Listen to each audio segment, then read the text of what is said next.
Lola Flores parecía intocable, una reina absoluta cubierta de diamantes y abrigos de bisón que paralizaba estadios enteros, pero detrás de esa inquebrantable sonrisa altanera se escondía una mujer aterrada, acorralada por el Estado y al borde de la ruina financiera más humillante de la historia de España. ¿Cómo es posible que la artista mejor pagada del siglo terminara llorando frente a las cámaras, rogando a cada ciudadano que le diera una simple peseta para salvarse de terminar tras las frías rejas de una celda?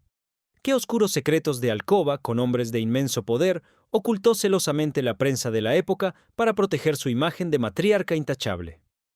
Te han contado el mito de la faraona, pero hoy vamos a rasgar el telón del éxito para desenterrar las traiciones, los romances tormentosos marcados por los celos enfermizos con genios como Manolo Caracol, y el insoportable peaje físico que pagó trabajando hasta la extenuación, ocultando un padecimiento incompatible con la vida solo para saldar una deuda de 50 millones impuesta como castigo ejemplar.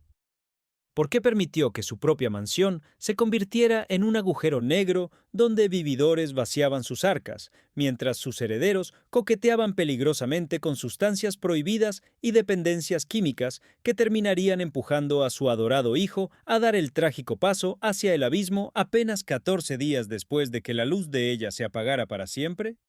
Acomódate y quédate hasta el último segundo de este video, porque hoy descubriremos la cruda verdad sin censura que las instituciones intentaron enterrar, el terrorífico y real precio que Lola pagó con su propia sangre por desafiar al sistema. Todo comenzó muy lejos de los focos cegadores y los abrigos de bisón, en el asfixiante y polvoriento sur de 1923. Jerez de la Frontera no era entonces una postal turística, sino un escenario de contrastes brutales donde los señoritos paseaban a caballo mientras en los barrios humildes la miseria se respiraba en cada esquina.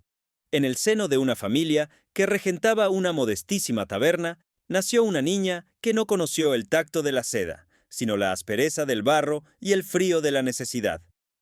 Su infancia estuvo marcada por la escasez crónica, por las miradas preocupadas de sus padres cuando la caja de madera de la taberna no sumaba lo suficiente para comprar el pan del día siguiente.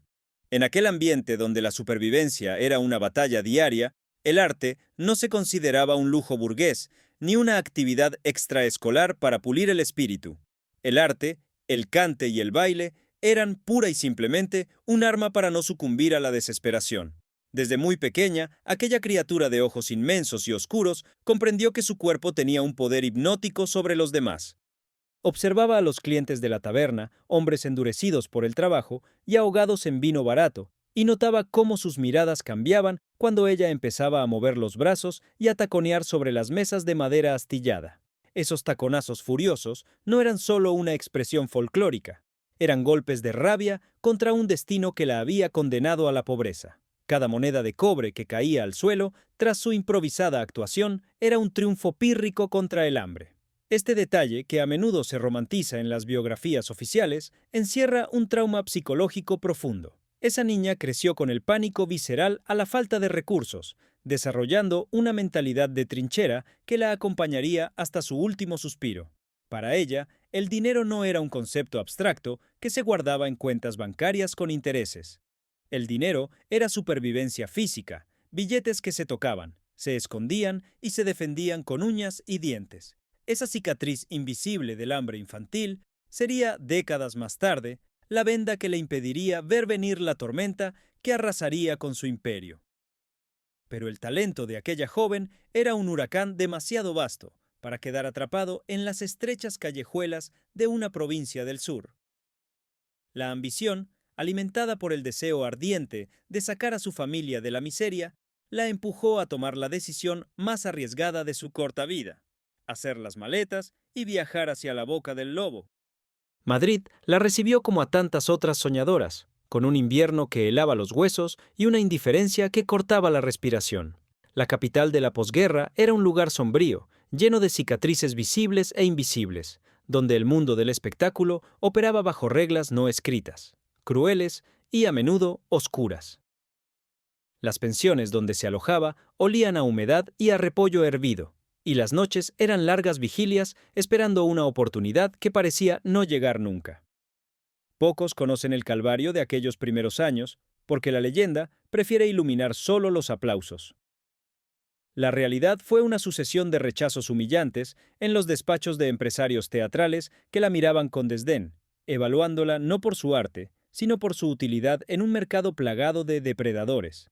El ambiente detrás de los escenarios estaba impregnado de favores cobrados en la sombra, de presiones indecibles y de una moralidad sumamente elástica. Muchas jóvenes promesas, aplastadas por la desesperación de no tener un plato caliente que llevarse a la boca, terminaban cediendo ante propuestas indecorosas, adentrándose en una vida galante de la que era casi imposible regresar con el alma intacta. Ella, sin embargo, se aferró a un orgullo feroz. Trabajó en locales de dudosa reputación, envuelta en nubes de humo de tabaco barato, cantando y bailando hasta que los pies le sangraban, mientras hombres de miradas codiciosas dictaban las normas desde sus mesas. Fueron años de tragar lágrimas, de sonreír cuando el corazón lloraba y de aceptar condiciones de trabajo que rozaban la esclavitud, todo para juntar los suficientes billetes que le permitieran enviar un respiro a su familia en el sur. Esa dureza del entorno curtió su piel, convirtiéndola en una mujer desconfiada de las instituciones y de los papeles firmados. En su mundo, la única garantía era el dinero en efectivo entregado en la mano al final de la noche. Y justo cuando la extenuación amenazaba con apagar su luz para siempre, el destino cruzó en su camino a un hombre que cambiaría las reglas del juego de manera irreversible. Él no era un simple cantaor, era una fuerza de la naturaleza, un mito viviente rodeado de un aura de genialidad y peligro. Manolo Caracol apareció en la vida de la joven artista no solo como un mentor, sino como un vendaval que arrasó con todo lo que ella creía conocer. El encuentro entre ambos produjo una chispa tan intensa que incendió los escenarios de toda España. Juntos, crearon un espectáculo que iba mucho más allá de la música. Era pura electricidad, un derroche de pasión desbordada que dejaba al público hipnotizado y exhausto. La química que desprendían bajo los focos era innegable, cruda y salvajemente auténtica, elevándolos de inmediato a la categoría de ídolos de masas. Con este éxito arrollador, las monedas de cobre de la taberna se transformaron en auténticas montañas de billetes. Los teatros colgaban el cartel de aforo completo con semanas de antelación, y el dinero empezó a fluir con una abundancia que mareaba. Sin embargo, este triunfo ocultaba el germen del desastre futuro, pues consolidó en ella una forma de entender las finanzas que, décadas más tarde, sería su condena. En aquella época, el negocio del espectáculo se movía en las sombras de la informalidad más absoluta. Al terminar las funciones extenuantes, en camerinos mal ventilados y cargados de tensión, los empresarios entraban con fajos de billetes sujetos con gomas elásticas. No había contratos detallados en papel timbrado, no existían los asesores fiscales ni las retenciones. El concepto de tributar, de entregar una parte de sus ganancias manchadas de sudor a un ente invisible llamado Estado, era una idea completamente alienígena para estos artistas forjados en la calle. Ellos cobraban en mano, guardaban el botín en baúles o debajo de los colchones y consideraban que el dinero les pertenecía en su totalidad por derecho divino y por el desgaste de sus propios cuerpos. Pero mientras las arcas se llenaban de manera caótica y descontrolada, la relación entre los dos colosos del escenario comenzaba a traspasar los límites de lo profesional, adentrándose en un territorio oscuro, lleno de pasiones prohibidas, celos enfermizos y secretos de alcoba que la sociedad de la época jamás habría tolerado descubrir a la luz del día. Lo que ocurría cuando se cerraban las puertas de esos camerinos era un polvorín a punto de estallar, y las consecuencias de esa explosión estaban a punto de reescribir la historia de la farándula de nuestro país. Y así, detrás de los telones de terciopelo gastado, comenzó a tejerse una de las historias más tormentosas y silenciadas de la España de la posguerra. La convivencia entre Manolo Caracol y la joven artista pronto dejó de ser una mera alianza artística para convertirse en una relación cercana, intensa y profundamente destructiva. En una época donde la moralidad pública era vigilada con lupa y las apariencias lo eran todo, lo que ocurría en la intimidad de sus camerinos era un secreto a voces que la prensa no se atrevía a publicar. Las paredes de aquellos teatros fueron testigos mudos de pasiones desbordadas, de gritos de celos que helaban la sangre de los músicos y de reconciliaciones cargadas de dramatismo. Eran dos fuerzas colosales chocando constantemente, dos egos inmensos incapaces de ceder terreno. Pero la tragedia de esta unión no residía solo en el choque de sus caracteres, sino en el oscuro mundo que rodeaba el éxito nocturno. Las giras interminables, el cansancio crónico y la presión constante por mantener llenos los patios de butacas empujaron a la pareja hacia la búsqueda de escapes peligrosos. Las noches se alargaban hasta el amanecer en fiestas privadas donde el derroche era la norma, rodeados de personajes de dudosa reputación que aplaudían sus excesos. Fue en esos ambientes cargados de humo y de tensión donde aparecieron los hábitos destructivos que con el tiempo se convertirían en demonios personales imposibles de domesticar. El agotamiento físico se combatía con remedios rápidos y las penas del corazón se ahogaban en celebraciones que vaciaban sus bolsillos casi al mismo ritmo que los llenaban. La factura emocional era altísima. Ella, que venía de la miseria absoluta, veía cómo el dinero ganado con su sangre se escurría entre los dedos en medio del caos. Finalmente, la cuerda se rompió. Era evidente que no podían compartir el mismo cielo sin terminar calcinados.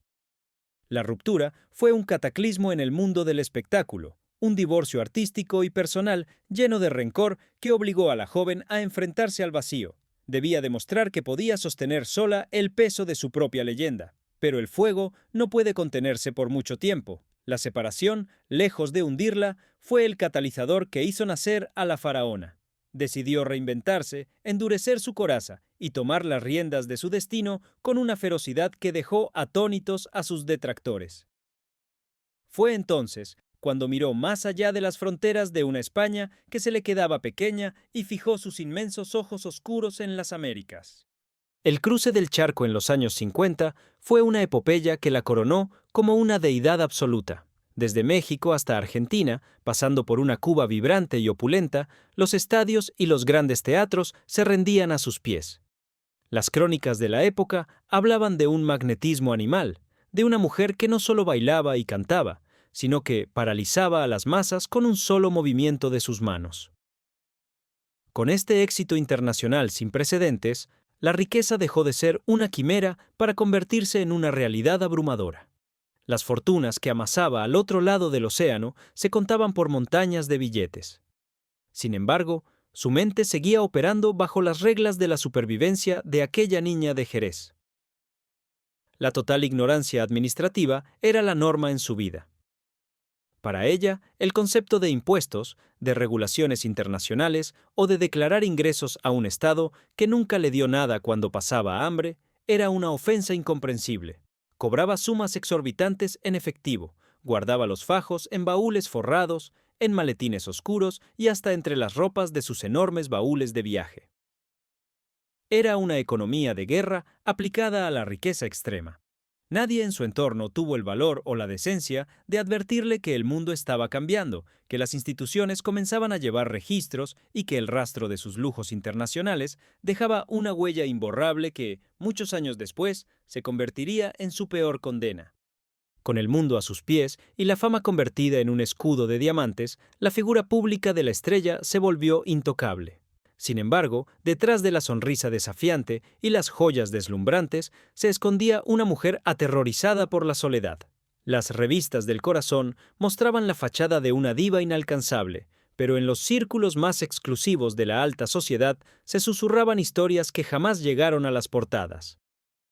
Sus amistades íntimas se convirtieron en el gran enigma de su vida privada. Se hablaba de relaciones muy cercanas con hombres de enorme poder, desde magnates de la industria hasta figuras intocables de la política internacional. Eran amores secretos, encuentros furtivos protegidos por un pacto de silencio donde la prensa, ya fuera por miedo o por respeto reverencial, miraba hacia otro lado. Estos momentos de alcoba, ocultos a los ojos del público, no eran simples caprichos de una estrella aburrida. En el fondo, revelaban el trauma persistente de su infancia. La búsqueda desesperada de protección. Necesitaba rodearse de hombres que representaran la seguridad que el destino le había negado en su niñez. Pero el precio de mantener esta doble vida era agotador. Tenía que controlar cada movimiento, comprar voluntades y asegurarse de que su imagen de matriarca intachable no sufriera ni un rasguño. El contraste era desgarrador. Frente a las cámaras era la fiera indomable que no necesitaba a nadie, pero en la penumbra de sus habitaciones de hotel era una mujer vulnerable que entregaba su confianza a personas que, en muchas ocasiones, solo buscaban adornarse con su brillo antes de desaparecer en la oscuridad. Pero una reina necesita construir su propia corte, una dinastía que le asegurara que su nombre perduraría para siempre. Fue a finales de los años 50 cuando el destino la puso frente a Antonio González, un hombre que cambiaría la estructura misma de su existencia. El Pescaílla no era solo un músico excepcional que revolucionaría la rumba, era el ancla que ella llevaba buscando toda su vida. El inicio de su romance fue un auténtico escándalo que sacudió los cimientos de la sociedad conservadora y de sus propias familias.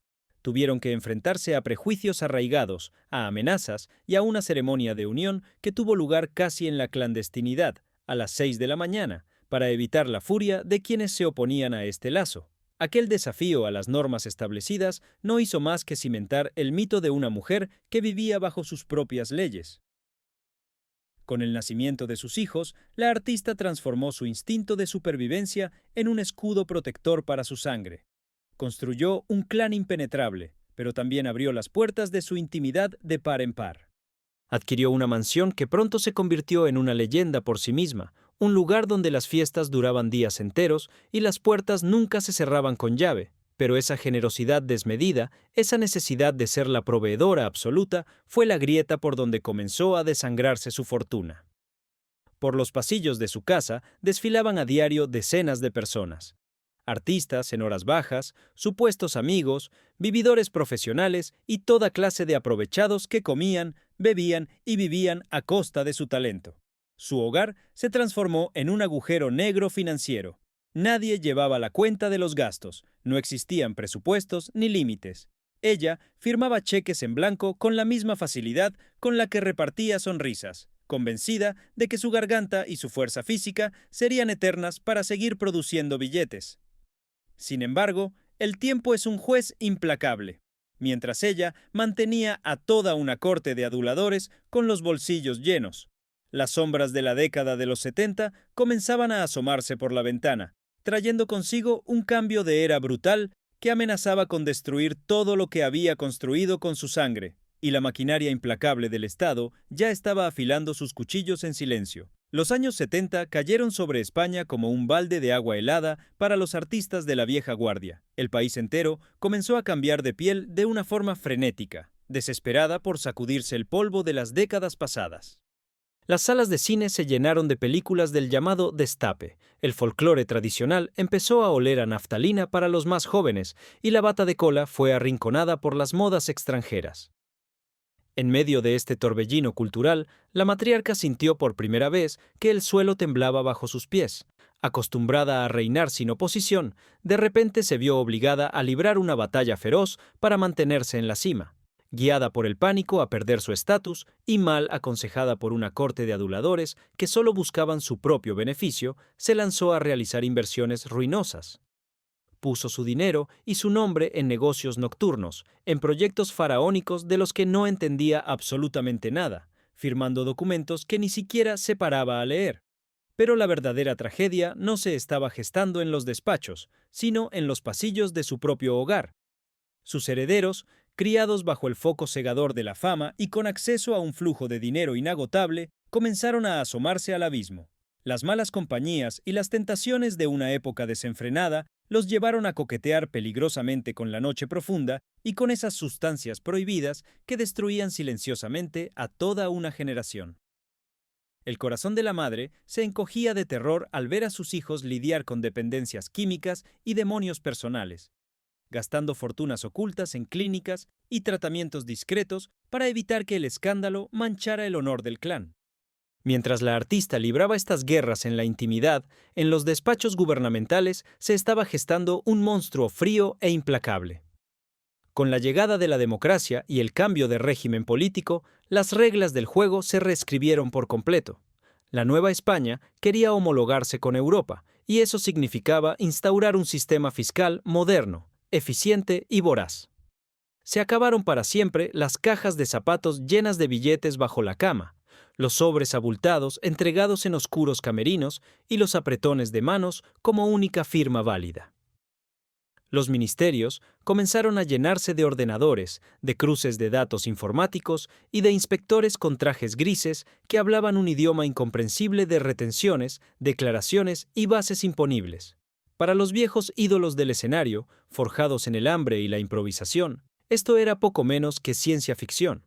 No entendían que el Estado, ese ente abstracto que jamás les dio un mendrugo de pan cuando eran niños miserables, ahora les exigiera una porción gigantesca del dinero que ganaban rompiéndose la voz y el cuerpo en los teatros. Era un choque de trenes monumental entre la mentalidad de supervivencia de la posguerra y la burocracia informatizada de los años 80. Y en este nuevo tablero de ajedrez, el Ministerio de Hacienda necesitaba mover una pieza que dejara a todo el país conteniendo la respiración. ¿Por qué la eligieron a ella? Era la pregunta que se repetía en los pasillos, en las peluquerías y en las mesas de debate. La respuesta, si la analizamos con la frialdad del cazador, era evidente. Ella era el trofeo de caza mayor definitivo. Ningún otro nombre en el país tenía su nivel de popularidad, su aura de poder intocable, ni su tendencia a la ostentación pública. Verla cubierta de oro, diamantes y abrigos carísimos en las revistas del corazón era la provocación perfecta para un sistema que necesitaba dar un escarmiento ejemplar. Las primeras notificaciones comenzaron a llegar a su mítica residencia.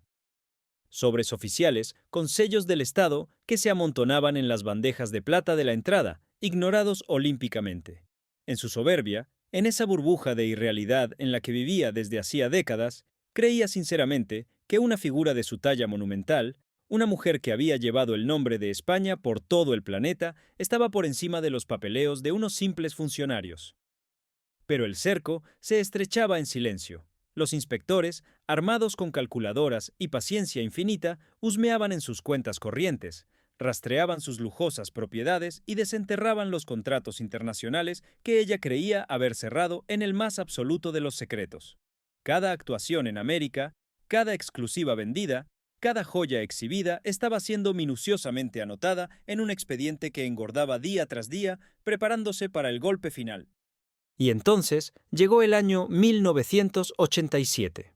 El suelo se abrió literalmente bajo sus pies cuando la noticia explotó con la fuerza de un huracán, ocupando las portadas de todos los periódicos y abriendo los telediarios nacionales.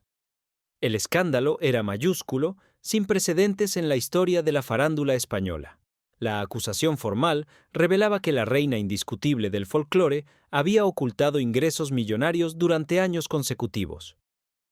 La cifra que el Estado le reclamaba paralizó a la opinión pública, más de 50 millones de las antiguas pesetas. En aquella época, esa cantidad era una suma astronómica, una fortuna inalcanzable para cualquier ciudadano de a pie, capaz de comprar edificios enteros en las mejores zonas de la capital.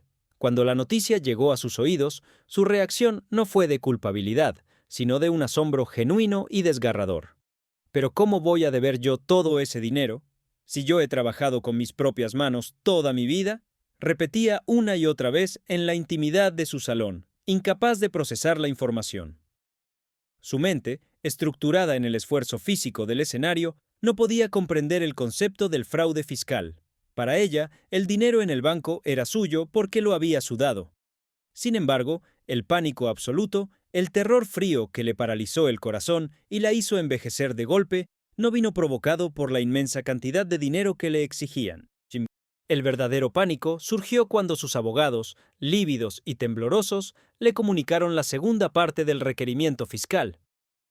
Una palabra maldita, un destino que jamás en sus peores pesadillas imaginó que podría rozar, y que ahora se cernía sobre ella amenazando con destruir todo lo que había construido.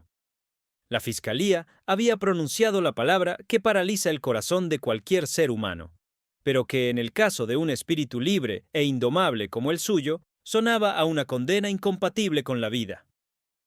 La prisión.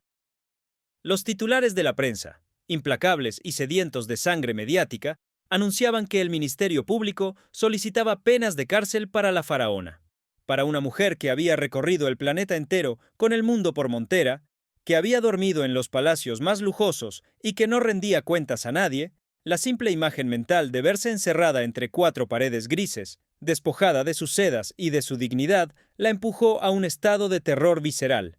El insomnio se apoderó de sus noches. Quienes compartieron con ella aquellos meses de calvario relatan que deambulaba por los pasillos de su inmensa casa hasta el amanecer, encendiendo cigarrillo tras cigarrillo, con la mirada perdida y el cuerpo temblando de angustia.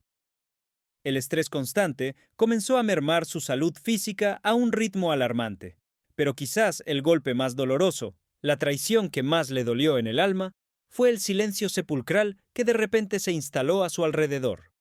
Aquellos amigos poderosos, esos hombres de influencias incalculables, con los que había compartido confidencias y momentos de cercanía absoluta, de pronto dejaron de contestar al teléfono. Las puertas de los ministerios que antes se abrían a su paso con alfombra roja, ahora se cerraban a cal y canto. El barco parecía hundirse irremediablemente, y las ratas de la alta sociedad fueron las primeras en abandonarlo, dejándola completamente sola frente al pelotón de fusilamiento del Estado. Acorralada, desesperada y sintiendo que el aliento de la justicia le quemaba la nuca, tomó una decisión sin precedentes. Convocó a la prensa, no para presentar un nuevo espectáculo, ni para deslumbrar con joyas y sonrisas altaneras, sino para suplicar clemencia ante el tribunal implacable de la opinión pública. El ambiente en aquella sala estaba cargado de una tensión eléctrica. Los periodistas se empujaban. Los micrófonos formaban una montaña frente a ella y los flashes estallaban cegadores, iluminando un rostro que reflejaba el agotamiento de 1000 batallas perdidas. Y entonces ocurrió. No fue un discurso preparado por abogados expertos en relaciones públicas, sino el estallido genuino de una mujer herida en su orgullo más profundo. Con el rímel corriendo por sus mejillas, la voz quebrada por el llanto y gesticulando con la desesperación de quien se ahoga, lanzó al aire la propuesta que cambiaría la historia de la televisión en nuestro país. Con una mezcla de ingenuidad infantil y astucia escénica, miró fijamente a las cámaras y pronunció aquellas palabras inmortales. Si una peseta me diera cada español, pero no a mí, a donde tienen el dinero, a lo mejor saldría de la deuda. Fue un ruego que heló la sangre de los espectadores. En un instante, despojó a la situación de toda su complejidad jurídica y la redujo a una simple colecta nacional. Estaba pidiendo a las familias trabajadoras, a las amas de casa, a los obreros de un país que apenas intentaba salir de sus propias crisis, que le regalaran una moneda para salvar a su ídolo de terminar entre rejas. La reacción en las calles de España fue inmediata, volcánica y absolutamente polarizada. El país entero se dividió en dos bandos irreconciliables frente a los televisores. Por un lado, la lealtad inquebrantable de la clase popular se manifestó de la forma más surrealista posible. Al día siguiente de aquella histórica rueda de prensa, el cartero que entregaba la correspondencia en su domicilio comenzó a llegar cargado de sacas enormes. Cientos, miles de sobres anónimos inundaron la entrada de su mansión. Al abrirlos, caían al suelo monedas de 1 peseta, de 5, billetes arrugados de 100, enviados por abuelas pensionistas, por admiradores humildes que preferían quitarse el pan de la boca antes que ver a su reina humillada en una celda.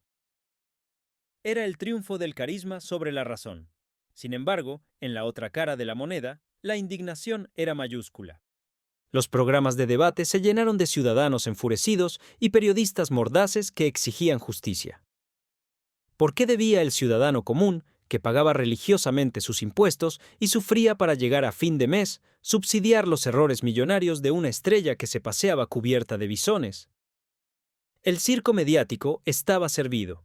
Las revistas del corazón hacían su agosto imprimiendo ediciones especiales que se agotaban en horas, exprimiendo cada lágrima, cada suspiro y cada ataque de nervios de la diva.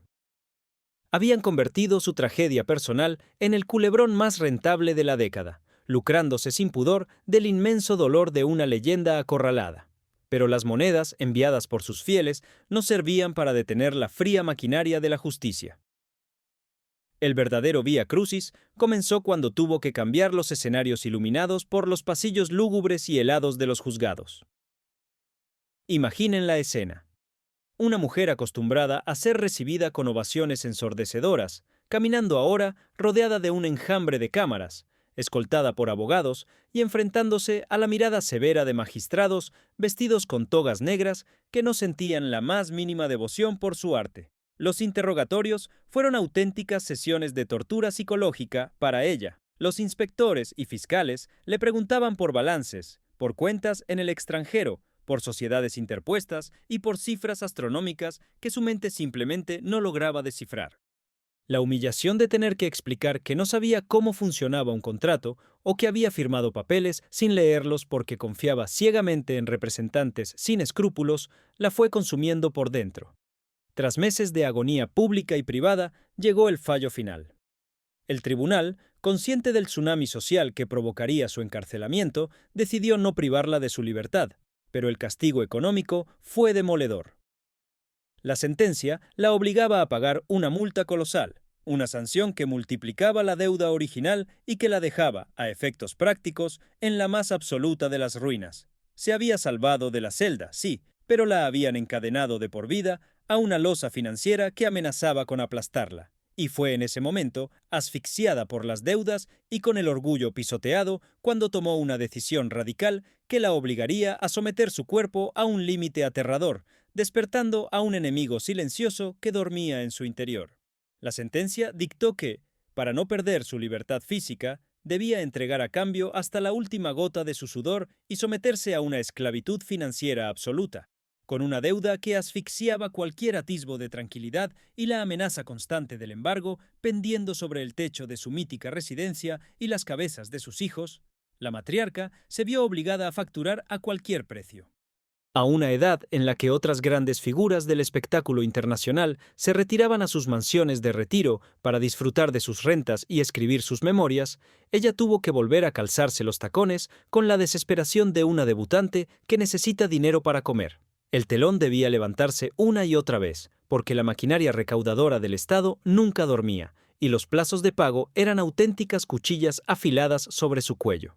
Tragándose el orgullo de leyenda, aceptó propuestas que años atrás habría rechazado con una simple carcajada de desdén. Las apariciones continuas en programas de televisión se convirtieron en su pan de cada día. Formatos de todo tipo, desde galas de variedades hasta tertulias estridentes, donde los productores explotaban sin piedad su carisma magnético y, en el fondo, el morbo de su desgracia económica. El agotamiento era extremo, pero la palabra descanso había sido borrada de su diccionario. Se embarcó en giras agotadoras por pueblos perdidos de la geografía española, viajando de madrugada por carreteras secundarias en vehículos incómodos, soportando el frío, el calor asfixiante y el cansancio acumulado de toda una vida sobre las tablas. Quienes la acompañaban en aquellas interminables caravanas artísticas relataban en voz muy baja cómo la gran diva, una vez que se apagaban los focos y se cerraban las puertas del camerino, se desplomaba en una silla, exhausta, masajeándose las piernas hinchadas y respirando con dificultad. Pero al día siguiente, el ritual se repetía. Debía sonreír, agitar los volantes de su vestido y rugir ante el público como si fuera la mujer más inmensamente feliz de la tierra, porque cada aplauso se traducía en billetes destinados a tapar el gigantesco agujero negro que la justicia había cavado en su vida. No trabajaba por el arte ni por la ovación, trabajaba para sobrevivir a un naufragio. Pero el cuerpo humano no es una máquina inagotable de hacer dinero, y el peaje de someterse a semejante nivel de estrés continuo comenzó a cobrarse su factura de la forma más cruel imaginable. Tras meses de insomnio, de humillaciones públicas, de angustia por el futuro de su clan y de jornadas maratonianas sin apenas tregua, una sombra silenciosa, feroz e implacable comenzó a gestarse en su interior. Los primeros avisos llegaron en forma de dolores sordos que ella intentaba aplacar con analgésicos rápidos, negándose a cancelar ni un solo compromiso firmado. La decisión que tomó al conocer que algo grave fallaba en su organismo revela la verdadera madera de la que estaba hecha. Optó por el secreto absoluto. Fiel a la ley no escrita del mundo del espectáculo, esa que dicta que la función debe continuar aunque el alma se esté haciendo pedazos, impuso un manto de silencio sepulcral sobre su estado de salud. Nadie fuera de su círculo más íntimo y protegido debía saber que la leona estaba herida. Los camerinos se transformaron en improvisadas salas de recuperación donde recibía cuidados a escondidas antes de salir a devorar el escenario. Las capas de maquillaje se hacían cada vez más gruesas para disimular la palidez que empezaba a asomar en su rostro, y el brillo de las joyas intentaba desviar la atención de una delgadez que, poco a poco, se iba haciendo evidente bajo los pesados trajes de lunares. Afrontaba tratamientos extenuantes en la más estricta intimidad, soportando un sufrimiento físico atroz, para luego ponerse frente a las cámaras de televisión y bromear con los presentadores con una chispa inigualable. La angustia de saber que el reloj corría en su contra, que el tiempo jugaba a favor de esa enfermedad silenciosa mientras ella seguía encadenada a una deuda infinita, era un tormento que desgarraba el corazón de quienes conocían la verdad. Era la paradoja más trágica de su existencia. El mismo país que le exigía hasta su última moneda para perdonarla, aplaudía a rabiar a una mujer que, literalmente, se estaba consumiendo en vida para cumplir su condena. Mientras ella libraba esta batalla aterradora en la intimidad, su sacrificio público había provocado un terremoto de proporciones bíblicas en las mansiones y en los despachos de todos sus colegas de profesión. El caso de la peseta y el terror de ver a la reina arrinconada por los tribunales cambió la historia de la farándula española para siempre. El pánico se apoderó del gremio. Cantantes melódicos de éxito internacional, actores consagrados que guardaban sus ahorros en el extranjero y folclóricas que hasta entonces creían vivir en una nube de inmunidad, sintieron un escalofrío helado recorrerles la espalda. Si el Estado había sido capaz de doblegar, juzgar y arruinar a la figura más intocable e icónica del país, nadie estaba a salvo. De la noche a la mañana, los asesores fiscales se convirtieron en las personas más buscadas y mejor pagadas del mundo del entretenimiento. Hubo una auténtica avalancha silenciosa en las oficinas de Hacienda. Decenas de fortunas ocultas comenzaron a regularizarse de forma apresurada y discreta, con estrellas pagando atrasos millonarios bajo la mesa por el puro terror a verse sentados en el mismo banquillo, llorando frente a los micrófonos.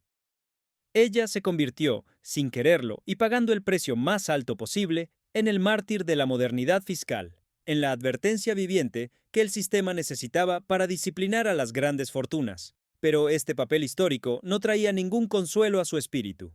Por el contrario, en lo más hondo de su ser, germinó un resentimiento sordo, una mezcla de dolor e incomprensión hacia unas instituciones y una sociedad que, según su visión forjada en el barro y la calle, le estaban arrancando a pedazos todo lo que ella había ganado regalando su arte.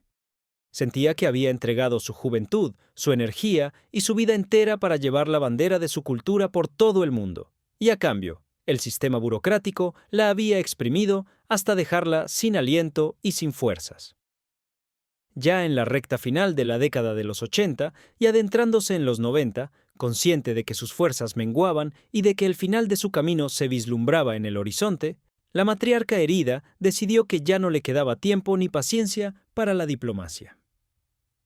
Si el mundo le había arrebatado su tranquilidad, ella le arrebataría al mundo sus filtros. Las entrevistas de esa última etapa son auténticos testamentos de sinceridad brutal. Frente a los periodistas de mayor prestigio, se sentaba envuelta en telas exquisitas y lanzaba dardos envenenados, confesiones asombrosas y reflexiones que dejaban a los entrevistadores mudos.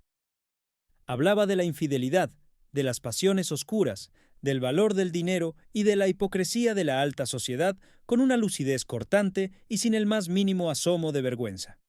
Era una mujer que ya no tenía nada que perder, que había mirado al abismo financiero y a la enfermedad a los ojos y que se negaba a agachar la cabeza. Pero detrás de cada frase explosiva, el verdadero motor de su ferocidad seguía intacto, la protección casi animal de sus cachorros.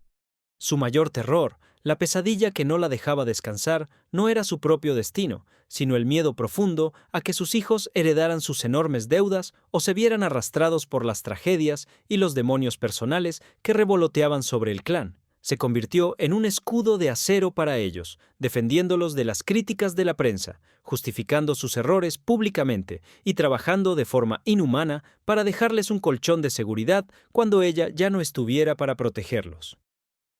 Y el público español, ese mismo público que años atrás se había dividido frente a su petición económica, terminó rindiéndose sin condiciones ante la grandeza de una leona acorralada. La veían desgastada, infinitamente más delgada, con la mirada teñida de una fatiga ancestral, pero admiraban su coraje inquebrantable. Nunca la abandonaron. A pesar de los tribunales, de las multas y de las portadas escandalosas, la gente de la calle la abrazó con un cariño incondicional. Sin embargo, por mucho amor que recibiera de los suyos y de sus fieles seguidores, las agujas del reloj avanzaban implacables, y el monstruo que dormía en su interior estaba a punto de despertar con una violencia devastadora que lo cambiaría todo para siempre. El avance implacable de la sombra sobre su salud se convirtió en el secreto mejor guardado de la farándula española. A medida que avanzaban los primeros años de la década de los 90, las paredes de su mítica residencia, conocida como el Lerele, se transformaron en una auténtica fortaleza inexpugnable. El trasiego de amigos, palmeros y vividores que antaño llenaban los salones de risas y humo de tabaco fue sustituido por un goteo silencioso y discreto de médicos de confianza y enfermeras que entraban por la puerta trasera. Los ingresos hospitalarios se realizaban en la más absoluta clandestinidad, bajo nombres falsos o aprovechando las altas horas de la madrugada para evitar las cámaras de los paparazzi que hacían guardia día y noche. La consigna familiar era estricta. El público no debía ver jamás a su ídolo derrocado por el dolor físico. Sin embargo, la procesión iba por dentro. El cuerpo de la artista, que había sido un monumento a la energía vital, a la pasión y al temperamento desbordado, comenzaba a menguar a una velocidad que partía el alma de quienes la rodeaban. Pero la leona se negaba a rendirse sin dar su último rugido.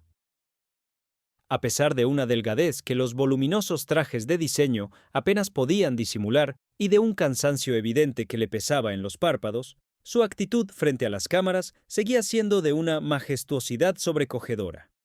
En sus últimas apariciones televisivas, cuando el simple hecho de mantenerse en pie requería un esfuerzo titánico y sobrehumano, ella exigía que la luz de los focos la iluminara de frente.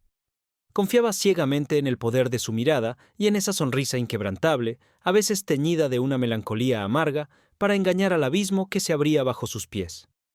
Sus incondicionales la miraban a través de la pantalla, sabiendo íntimamente que el final del trayecto estaba cerca, pero participaban en ese pacto de ficción silencioso porque nadie en el país estaba preparado psicológicamente para despedirse de una fuerza de la naturaleza semejante. Sus últimos días transcurrieron en la penumbra de su habitación, rodeada del clamor ahogado de su clan, escuchando el murmullo de los rezos y aferrada a las manos de sus hijos, su mayor tesoro, por quienes había enfrentado la humillación, la ruina y la ira de todo un estado.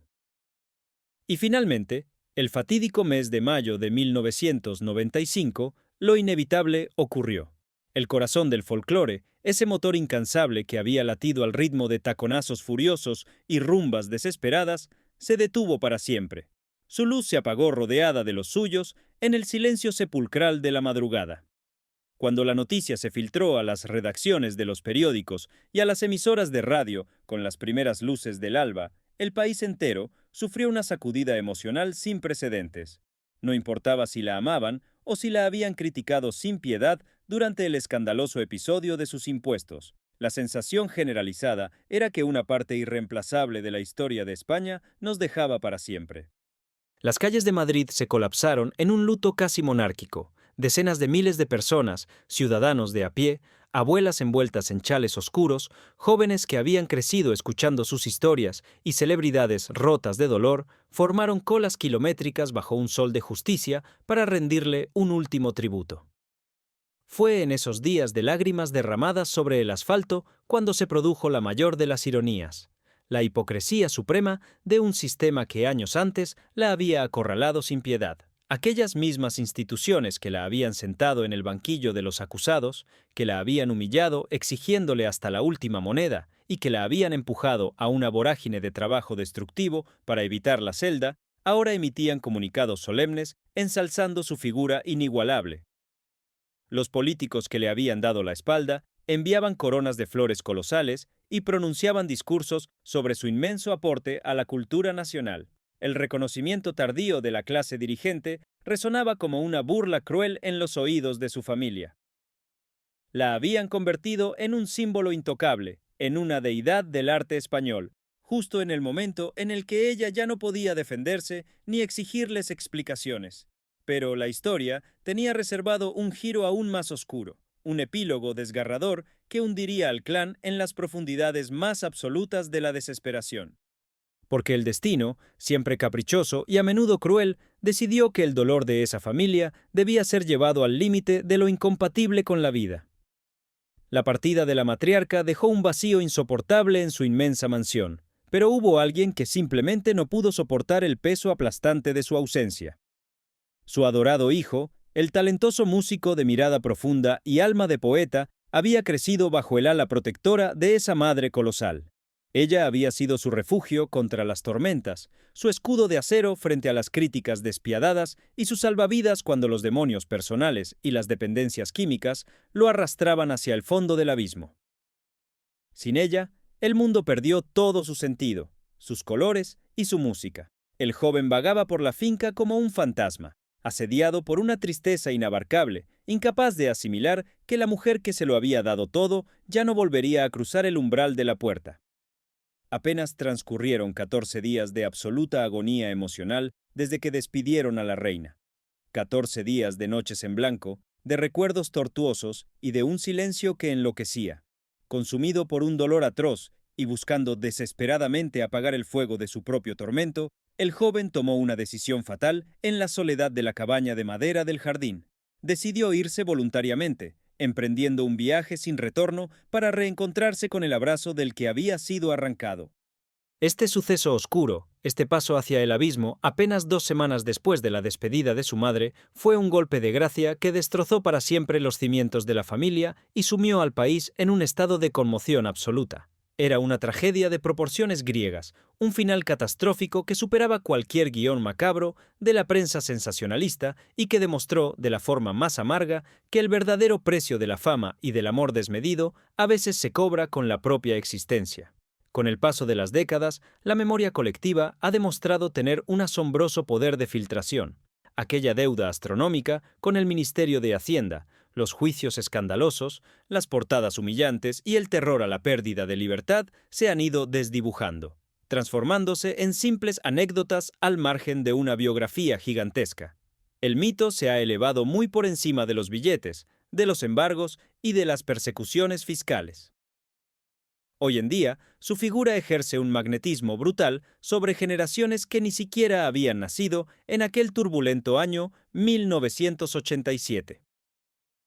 Los jóvenes rescatan sus frases punzantes en las redes sociales, analizan sus entrevistas buscando lecciones de empoderamiento y la veneran como a un icono pop absoluto, un símbolo de la resistencia femenina y de la autenticidad sin filtros.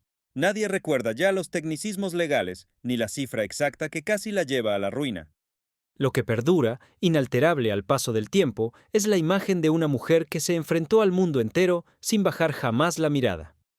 Su arte, su fuerza telúrica y ese carácter indomable que forjó en el hambre de su niñez demostraron ser un patrimonio inembargable. Podían quitarle sus cuentas corrientes, podían amenazarla con arrebatarle sus propiedades, pero nadie, absolutamente ningún burócrata de traje gris, poseía el poder de arrebatarle su esencia, su talento y el fervor casi religioso que despertaba en su público.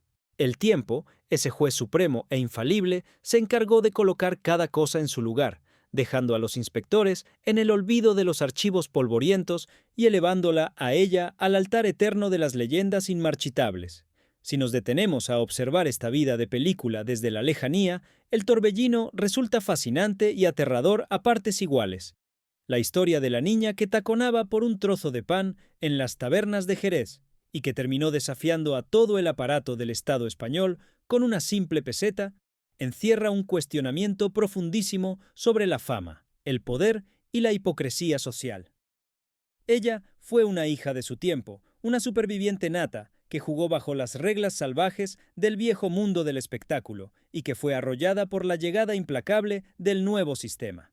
Pero en esa colisión de trenes surge una pregunta que aún hoy resuena en los pasillos de la crónica social. ¿Quién usó realmente a quién?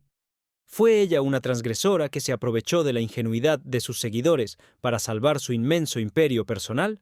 ¿O fue el sistema político y mediático quien la utilizó como una cabeza de turco brillante y mediática para aterrorizar a todo un país y engordar sus propias arcas? Tal vez la respuesta sea que ambos se devoraron mutuamente en una danza macabra de intereses.